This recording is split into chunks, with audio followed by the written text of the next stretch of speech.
Aujourd'hui, on se retrouve pour un épisode spécial, l'Instant SEM. Il s'agit d'astuces de mes invités expertes. Dans cet épisode, tu retrouveras Candice, lithothérapeute, que tu as déjà entendu dans les épisodes 20, dans lesquels elle te partage des conseils et astuces pour utiliser les pierres dans ton quotidien, dans ta parentalité, pour t'aider à gagner en confiance, en énergie, en calme émotionnel et mental, mais aussi pour ton enfant. Et donc, dans l'Instant SEM, Candice te partage ses 10 astuces de femme. Un épisode inspirant et surtout des conseils que tu pourras piocher pour mettre dans ta vie de maman. Allez, c'est parti, bonne écoute de l'Instant SEM avec Candice.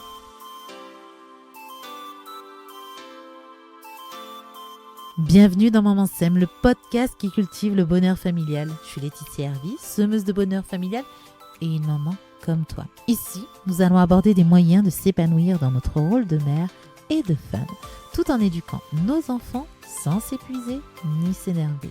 Seule ou avec mes invités experts, nous aborderons ensemble une multitude de sujets, de la parentalité à la gestion de la charge mentale, de l'épanouissement à l'organisation, en passant par le développement personnel. Alors si tu recherches des astuces pour une parentalité heureuse, tu es au bon endroit. Alors chère maman semeuse, installe-toi confortablement et prépare-toi à t'aimer pour semer. Donc, on se retrouve aujourd'hui dans l'Instant SEM avec Candice Basque, qui est lithothérapeute. On l'a déjà écoutée et elle nous a partagé énormément d'informations sur la lithothérapie et son travail de lithothérapeute dans l'épisode 20. Je vous mettrai donc le lien pour écouter cet épisode passionnant, la première partie et la deuxième partie dans les notes de ce podcast. Donc, aujourd'hui, tu vas nous partager tes astuces en tant que femme et entrepreneuse épanouie et qui déchire. Je vais te poser 10 questions et puis je t'invite à y répondre un peu du tac au tac pour nous donner toutes ces petites astuces que tu utilises au quotidien. Alors, ma première question, quelle est ta routine pour bien commencer ta journée? Alors, je vais être un peu cliché sur la nana et sa spiritualité, mais c'est vrai que du coup, la première chose que je fais, c'est boire de l'eau avec du citron dedans. Vraiment, c'est le premier geste que je fais. Ensuite, en ce moment, j'ai commencé une routine avec un exercice de cohérence Mhm. cardiaque qui vraiment a un impact assez incroyable sur le lâcher prise et sur la libération du mental. Donc, je commence toujours ma journée avec ça. Et puis, j'ai la chance d'être en pleine nature, donc sort les chiens et on profite du calme de mon environnement du coup pour se réveiller en douceur. Hmm. Le jus de citron a quel bienfait? C'est vrai que communément on va dire que ça a vraiment un effet détoxifiant pour le corps et du coup au réveil c'est quelque chose que qu'on va préconiser du coup. Mais avant tout c'est ça, enfin vraiment pour détoxifier le corps après la nuit, Ça c'est fait du vraiment bien. top, ouais. Ouais, ouais. Et la cohérence cardiaque, c'est vrai que c'est un exercice simple, facile. Il y a juste à respirer, mais respirer du coup de manière égale. 5 secondes d'inspiration, 5 secondes d'expiration. Ça vient réguler le système nerveux. J'en parle très régulièrement. Les mamans de la tribu connaissent cet exercice parce que, comme tu le dis, ça vient lâcher le mental, ça vient rééquilibrer le système nerveux, ça vient redonner de l'énergie. C'est facile à faire. Tu le fais pendant combien de temps? 3 minutes, 5 minutes? Normalement oui c'est ça, on est sur le 6-5-3, donc du coup si on respire en 6 temps on va le faire 5 minutes 3 fois par jour. Hmm. Donc du coup c'est vrai que le matin en se levant, dans la voiture, le midi sur la pause déj et puis le soir avant de se Ouais. coucher, ouais. Ouais, donc c'est vrai que c'est simple, ça demande pas énormément de temps et il y a un effet, ça change totalement quoi, le quotidien. Ça vient réguler, enfin tout réguler et de redonner de l'énergie. Donc ça c'est extrêmement facile à mettre en place. Merci. Ta méthode ou ton astuce pour éviter d'exploser et garder ton calme. Tu sais quand tu sens que tu es un petit peu nerveuse, t'es tendue, qu'il y a quelque chose qui t'a agacé et là voilà, tu as besoin de faire redescendre tout ça. Donc comment tu fais? Alors moi c'est vrai que je suis quelqu'un je suis calme, je suis douce, surtout quand je suis dans mon univers avec les pierres, mais c'est vrai que j'ai aussi voilà, pas mal d'énergie et du coup, voilà, comme tout le monde, il y a des moments où je vais ressentir de la frustration, de la colère sur une situation. Moi, ce qui m'aide vraiment, c'est la nature, de vraiment faire une pause, d'aller dans la nature, d'être avec mes chiens, comme on parlait tout à l'heure de l'endorphine qu'on va libérer quand on fait des câlins à ses chiens. Et ce que j'écoute surtout, c'est alors soit sur des vidéos sur YouTube, soit en podcast, de la sonothérapie. J'ai une affinité particulière avec la sonothérapie en lien avec les bols de cristal, D'accord. qui ont vraiment une résonance et une puissance assez incroyable et qui vont vraiment apaiser et qui ont un effet immédiat. Ok. Ok. Et tu as des chaînes YouTube à nous recommander, des podcasts? Alors là, comme ça, non, mais je pourrais te donner un petit lien. Ouais. Ouais, ouais, ouais. Avec plaisir, ouais, pour tester ça. C'est de la même manière que les soins énergétiques? C'est ça, ça? Oui, parce que effectivement, les bols vont rentrer en résonance avec notre corps. Moi, c'est quelque chose que je propose, du coup, les voyages sonores chez The Soul Place, en individuel ou en groupe. Et c'est vrai que ça apaise. Alors, en fait, chaque bol va correspondre à un chakra. Et moi, du coup, parce que là, on parlait avant d'exploser, garder son calme, j'utilise beaucoup le bol de cristal qui est en lien avec le chakra du cœur. D'accord. Ouais, c'est vraiment intéressant. Là, ça nous prouve qu'on est fait de cellules et on sent, Mm, enfin mm. moi, quand j'écoute des sons un peu vibratoires, on sent que qu'il se passe des choses à l'intérieur de nous et que ça se remet en place. Donc, c'est assez Ouais, puissant. Merci. Donc, j'attends tes recommandations de podcast et je mettrai dans les notes. avec Ton plaisir. rituel anti-fatigue, hein.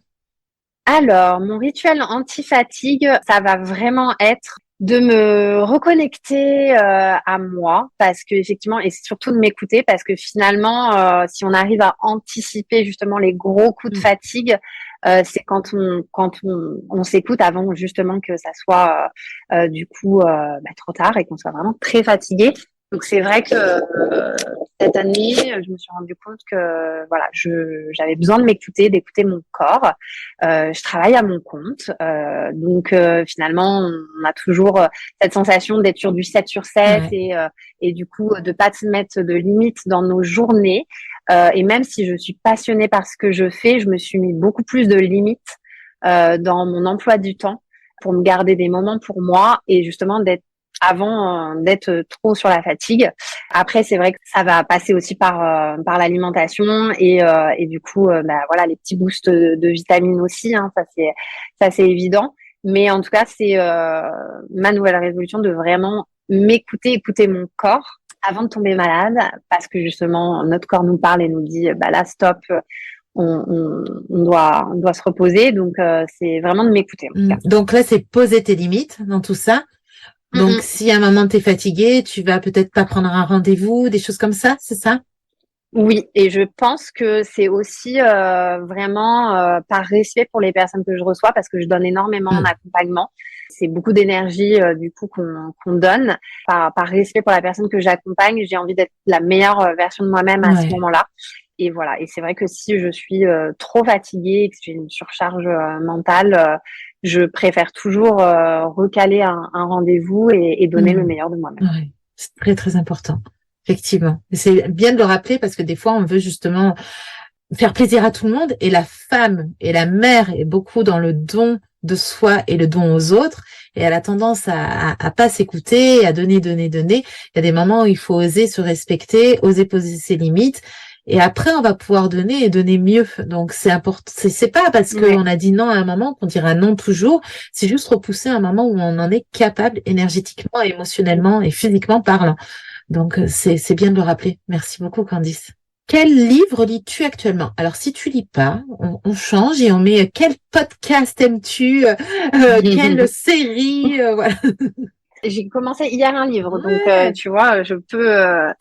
C'est Au cœur des Chanenawa. C'est une autobiographie d'une passionnée de voyage qui était prof de yoga à Paris et suite à une rupture amoureuse, qui a décidé de partir faire du coup du bénévolat en Amazonie Ok. et qui du coup a complètement transformé sa vie, sa vision du monde et qui en lien du coup avec ce peuple qui vit en Amazonie, où elle a complètement connecté avec eux. Et donc j'en suis aux prémices, mais ça m'a donné envie du coup de lire ce Donc, livre. c'est autobiographique, c'est ça, son histoire. Oui, Mm. oui, elle s'appelle du coup Alix Alleged. Pareil, je mettrai les Et donc infos dans du les coup, notes. Ça mm, donne envie, en tout cas. Ça a l'air, tu l'as juste là, ça a l'air d'être un bon pavé quand même, hein. Oh non, ça va, ça va. Ça J'avais va, l'impression qu'il ça était va. plus grand. Sympa. Je note du coup sur mes livres à lire. En parlant de livres, du coup, on voit que tu aimes lire apparemment. Est-ce qu'il y en a un qui t'a transformée en tant que femme ou peut-être aussi en tant qu'entrepreneuse ou dans ta pratique, cette vision de l'holistique, de ce rapport aux pierres, un livre qui vraiment est important dans ta vie et qui a pu te transformer? Les livres, c'est par Ouais. période. Tu es tombée sur la bonne période, mais du coup, c'est vrai que c'est par période. Là, je me remets dedans. Alors c'est peut-être autre chose, peut-être une Du série, un film, quelque chose. Ouais. Waouh. Non, j'ai aussi un livre, si tu veux, mais alors c'est surtout, je pense, en fait, c'est un livre, mais avant tout, c'est une femme que j'aime beaucoup, qui est canadienne, qui s'appelle José Anne Sarrazin-Côté, qui a écrit le grand livre du féminin sacré. Donc dedans, il y a des recettes, ça parle d'oracles, de méditation, de cristaux. C'est un peu comme une bible en fait, de sorcière moderne entre guillemets. Et je la suis sur Instagram. Elle a un parcours de vie assez incroyable. Là, elle fait face à une maladie qui l'a vraiment handicapée dans son quotidien et elle a une force de caractère assez incroyable. Elle a une fille de 7-8 ans. Et donc, ouais, ce livre m'avait beaucoup inspirée pour me créer mes rituels, du coup, appréhender ma spiritualité aussi. Quoi, après, sinon, je la suis aussi sur Tu l'as lu il y a Instagram. longtemps? Ce livre, c'était il y a 3 ans, ouais, au moment où je commençais mon travail. D'accord. Ouais. Et est-ce que plus jeune, justement, il y a eu quelque chose, peut-être pas un livre, mais un film, quelque chose qui a pu... Alors, il y a eu cette personne dont tu nous as parlé dans l'épisode 20, hein, qui est venue t'éveiller au niveau de la lithothérapie, mais peut-être un film, alors voilà, qui a pu te dire, waouh, quoi, tu vois, qui vient un peu comment dire, euh, te créer des émotions, te faire un peu pleurer ou... C'est une bonne question. C'est vrai que moi, pour tout ce qui va être en lien avec l'inspiration, j'ai besoin, je suis très sensible du coup aux énergies des gens. Donc c'est vrai que je suis vraiment dans le réel, tu vois, et du coup, c'est vraiment des rencontres qui Ah ouais, m'inspirent et du coup, je vais avoir plus de distance avec, tu vois, un ok, film. Tu ouais. vois, je pense que j'ai vraiment besoin de cette connexion et des personnes sur mon parcours. J'en ai rencontré plusieurs, notamment effectivement Daria du coup qui habite en Californie et qui m'a éveillée à la lithothérapie, mais plutôt dans le Ouais, réel finalement, tu c'est vois. chouette, hein. Super. Toi qui as Mantra and the Moon, ben justement, j'imagine un mantra, une phrase positive qui t'accompagne au quotidien. Alors, quel est ton mantra? Ouais, alors je sais pas si on le considérait comme un mantra. Je me le suis fait tatouer Ah, d'ailleurs. C'est Live by the Sun, donc vivre au soleil, et Love by the Moon, aimer sous la lune. C'est vrai que je suis vraiment guidée par ces deux énergies qui sont pour moi complémentaires entre le soleil et la lune. Et le soleil, ça va être justement pour se rappeler de se connecter à la nature, que ça soit en forêt, au bord de la mer, et on a besoin du coup de la vitamine D dans notre quotidien. Et puis la lune pour tout ce travail en lien avec la féminité sacrée, l'introspection et l'intuition. Et je pense que la balance des deux me porte et me fait du bien. ouais, c'est la complémentarité. Est-ce que justement, je sais pas, donc je pose la question pour savoir. Est-ce que on relie beaucoup l'astre de la lune à la femme? Est-ce que le soleil est plus relié au masculin ou Alors, c'est autre chose? il est non, ouais, ça sera plutôt alors le masculin du coup ça va être tout ce qui va être en lien avec l'action, donc du coup ça serait plutôt la planète D'accord. Mars du coup qui va vraiment être en lien avec l'énergie Yang du coup et l'énergie Yin du coup qui serait la lune du Hmm. coup, ouais. Mais le soleil Ouais, c'est finalement peu l'obscurité, la importe si on est lumière. Yin Ouais. ou Yang, on en Ouais. a besoin, ouais, ouais, ouais. Ok. Et c'est ce qui fait nous aussi, quoi. On est fait de qualité, de défaut. Enfin, il y a ces deux énergies-là et il faut accepter tout ça, quoi. Hmm. Mhm. Quel est le truc? Alors, quand je dis truc, c'est vraiment au sens très large, hein. C'est pour ça que je dis truc, parce que je veux pas guider vers quelque chose dont tu ne pourrais pas te passer dans ton organisation au quotidien. Dans mon organisation, alors j'ai toujours plein de carnets. J'adore et je pense que je les collectionne aussi. Le carnet des idées, le carnet qui va être plutôt sur Instagram et du coup, tiens, j'ai cette idée de réel, cette idée de post et donc du coup, je note toutes mes idées. Le carnet avec mes recettes parce que j'adore cuisiner.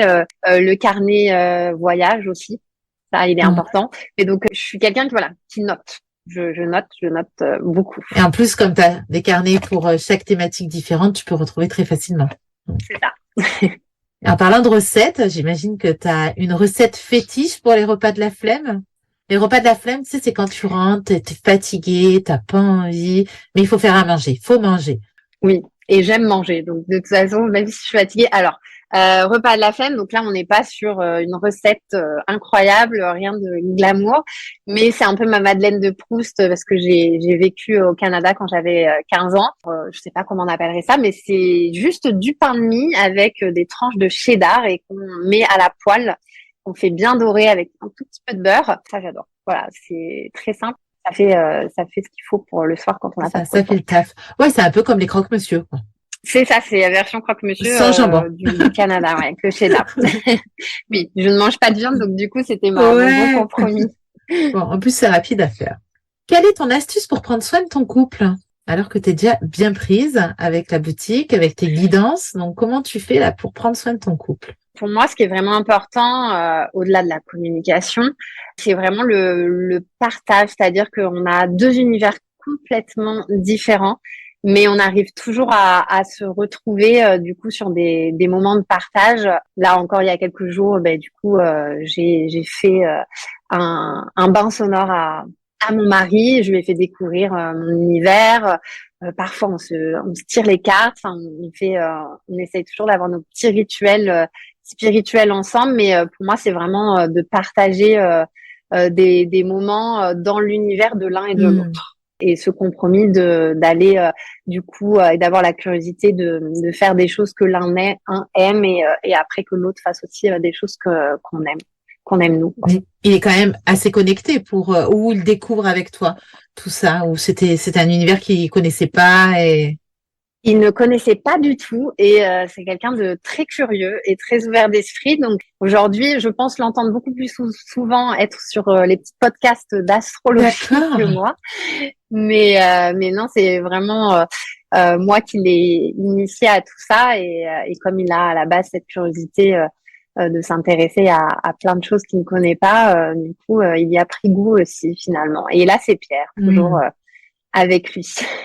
Super. Quelle est ta stratégie pour prendre soin de toi? Je pense que ce qui est important et ce que j'ai réussi à mettre en place, des rendez-vous, des rituels bien-être. C'est vrai que du coup, les rituels de nouvelle lune et de pleine lune, ça c'est quelque chose, c'est un rendez-vous que je fais.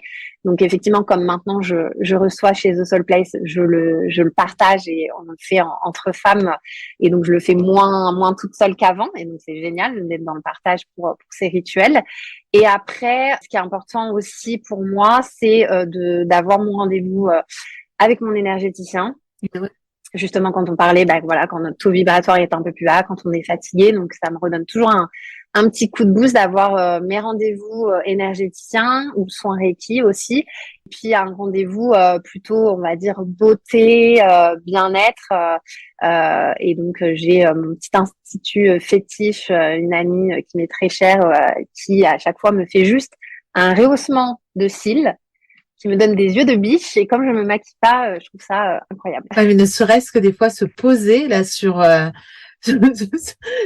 table, comme tu connais la personne, comme tu sais que ça va être ton moment où ben tu prends soin de toi, déjà Exactement. tu te mets dans un état d'énergie où c'est bon, ça me fait du bien.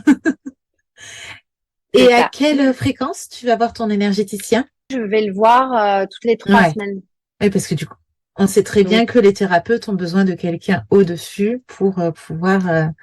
voilà, exactement. Des fois, on va dire que les cordonniers sont les plus mal chaussés, mais du coup, voilà, je me suis imposé ce rituel-là qui est vraiment vraiment important du coup parce que effectivement, énergétiquement parlant, je donne beaucoup et donc faut que aussi que je me recharge. Ouais, ça c'est Est-ce que important. tu serais capable de te faire un soin, un auto-soin finalement? Oui, effectivement, du coup, notamment avec le Ouais. Reiki, on peut du coup se faire des auto-soins. Mais c'est vrai que je pense que de prendre du recul et d'avoir l'énergie d'une autre personne, parce que après c'est quelqu'un qui est très complet, qui me suit, qui fait de l'EFT, de l'EMDR, enfin qui a vraiment tout un panel d'outils à proposer quand on se voit. Je trouve que du coup finalement ça me permet aussi d'être complètement dans le lâcher prise et de faire confiance à quelqu'un d'autre aussi. Le FT, on est dans des petits tapotements qui permet de réguler au niveau énergétique, et EMDR, c'est une pratique, pour faire très simple, autour de l'hypnose avec des mouvements oculaires. Voilà, juste pour apporter des petites informations. Et c'est vrai qu'on est dans des thérapies brèves qui viennent travailler au niveau énergétique et au niveau régulation. Donc, c'est des pratiques qui sont intéressantes. On a fait le tour, on a toutes tes astuces. Merci beaucoup, Candice. Je remets les informations pour te retrouver sur Instagram avec Mantra and the Moon, Avenel avec The Soul Place, et donc on peut également donc te consulter en visio pour pouvoir être accompagné par toi et avoir nos pierres qui vont nous faire du bien au moment donné, et pourquoi pas faire notre bracelet chemin de vie avec toi. Je vous mets toutes les infos dans les notes de ce podcast. Merci beaucoup. Et peut-être à très bientôt pour un autre épisode, Candice. Parce qu'il y a encore plein de choses à dire sur les pierres. On verra.